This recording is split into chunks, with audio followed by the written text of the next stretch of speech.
Hello, my name's John, and I recently played the pit drums in the School of Rock musical at Lowther Pavilion.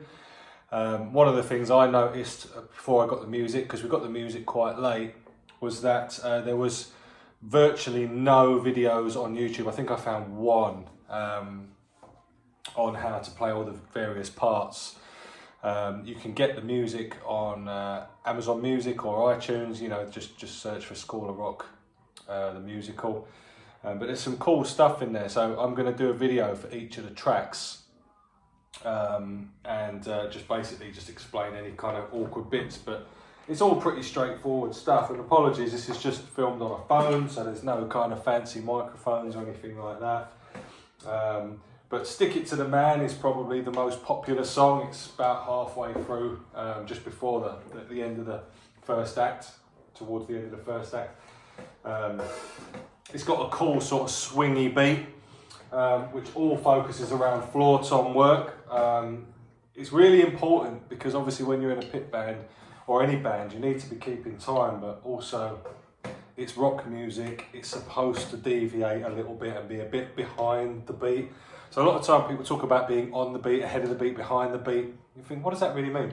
Well, it literally means, like, imagine if you're pressing the kick drum, like, if that's your beat, and on, like bang on. But when you're behind the beat, it feels a little bit lazy, but not so lazy that it's approaching the next beat, if you see what I mean. So if you just imagine doing exactly that, but the pedal that you're pressing was just maybe an inch deeper. So rather than doing that, it was like that. And that little extra bit of time that it takes, it's milliseconds really, and it's more of a feel thing. That's kind of what you mean by playing behind the beat. And this is really important to get that vibe for this song, because it is a swingy kind of beat. I say it circles around the floor tom. So basically the floor tom, it's this kind of swing style. So it's not going, or it's not going, it's going. So it's effectively just going, but with the little quiet ghost before it, da-dum, da-dum, da-dum. So think of it like almost like a heel-toe action, like heel-toe, da-dum, da-dum, da-dum, like that. I can't show you my feet, but heel first, then toe, heel first, then push up with the toe, heel down, toes up, push up with the toe, then it's heel down, push up with the toe, da-dum, da-dum, da-dum, da-dum. So you hear that? Da-dum, da-dum, da-dum. Same thing, like that.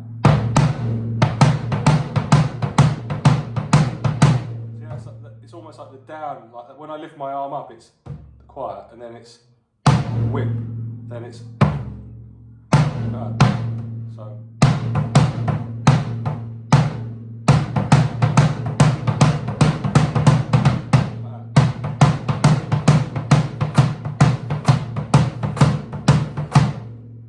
And that is obviously, so that's like 1, 2, 3, 4.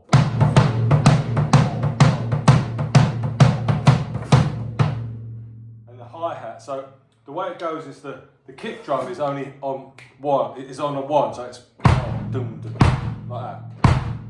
And it doesn't happen all the way through, but on certain parts, usually the quieter bits, because these won't be in the Amazon music, because they've cut the parts out where there's dialogue. There's a lot of what you call vamps, which is basically just sections of music that just repeat, usually played more quietly, so the dialogue and whatnot can happen on the stage.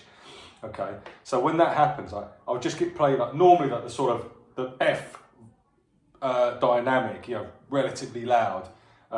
It's kind of like this.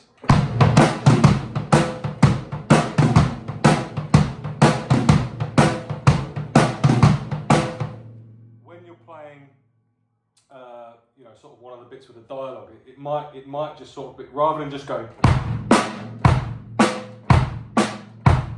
it's going, just to try and keep that sort of tempo going. So the vamp parts might be something like,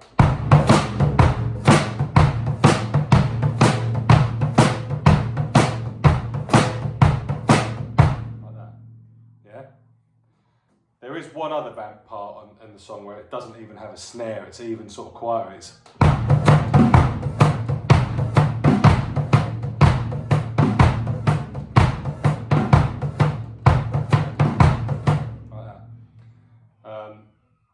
of these parts usually sort of have a fill to signify the next bit, which can be sometimes difficult. Like if you're listening to it and you know what you're doing, that's great. But obviously where this is stage performances, sometimes the sections take longer than others. So what you're doing is you're listening for audio cues to go into the next section. So a piece of dialogue, or maybe the conductor, if you've got one, is sort of saying like out 2, 3, 4 to signify that you're going out of this repeated section into the next bit. You might count out 2, 3, 4.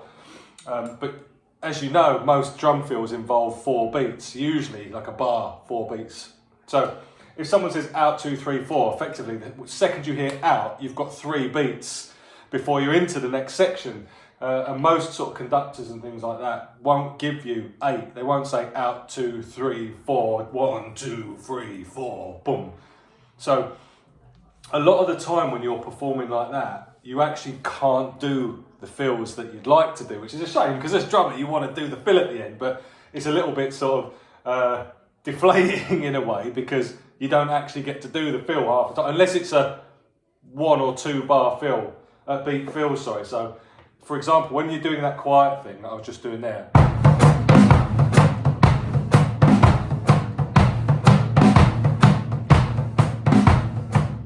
what it is, it actually goes da da, like that, goes ba ba, bum ba bum ba ba ba. So you can actually catch that one where it goes out 2, 3, ba ba, bum ba bum. So stuff like that. So you'll be going.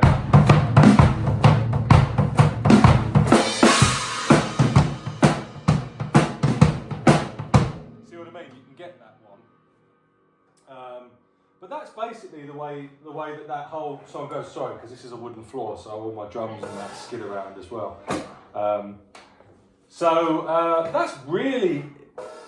That's it. So just to get that vibe, because a lot of the time, again, people are going, is the kick drum going? Because it kind of sounds like that on the music. Boom, ga, goom, ga, ba, goom, ga, ba, boom. But it's actually not. The kick drum is just going. So, and it actually makes it really easy and able for you to concentrate on what your hands are doing to get that real sort of, because there are parts where before it builds up and they go, it's time to let some shit hit the fan or something like that, and everyone stops and goes, what? You know, and just before that it's actually getting quite crazy, but obviously not too crazy, because it's not about the drums, it's about what's going on stage. But where you're just sat there going, start to go. You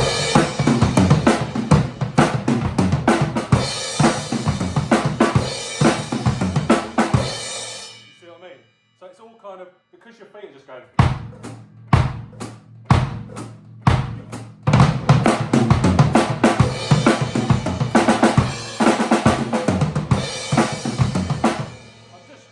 It's just all left and right stuff. As long as you just remember.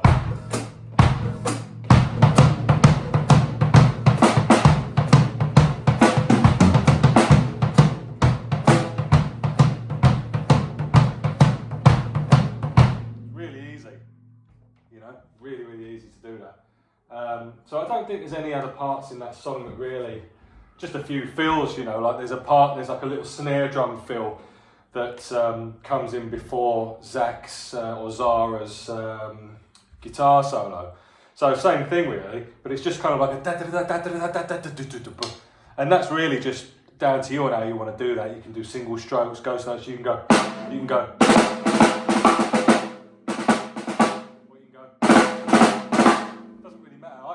Single strokes, because rock and roll is really not about, you know, ghost notes and all this fancy stuff. Rock and roll is just really about single stroke, power, heavy hitting stuff. So when I do that fill at the show, it's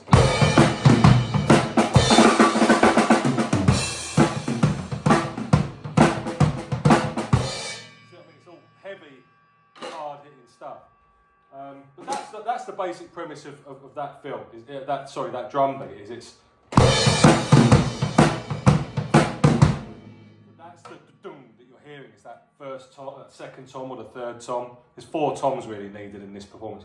So it's that the kick drum just going, and the hat, floor tom,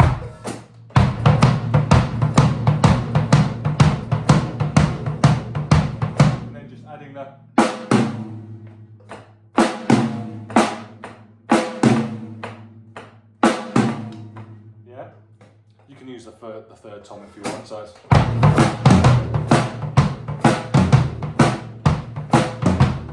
And you'll notice as well, I'm not hitting them bang together. It's more like a flam. So I'm not like that.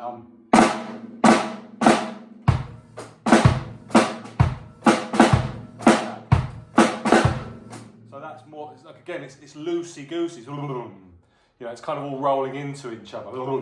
So it's when I'm hitting them together.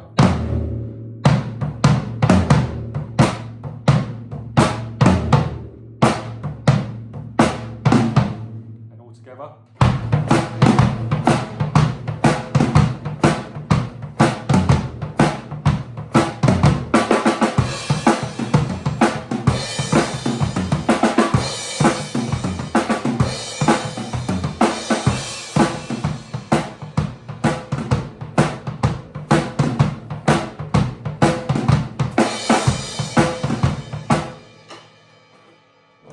That is the basic structure of Stick It to the Man.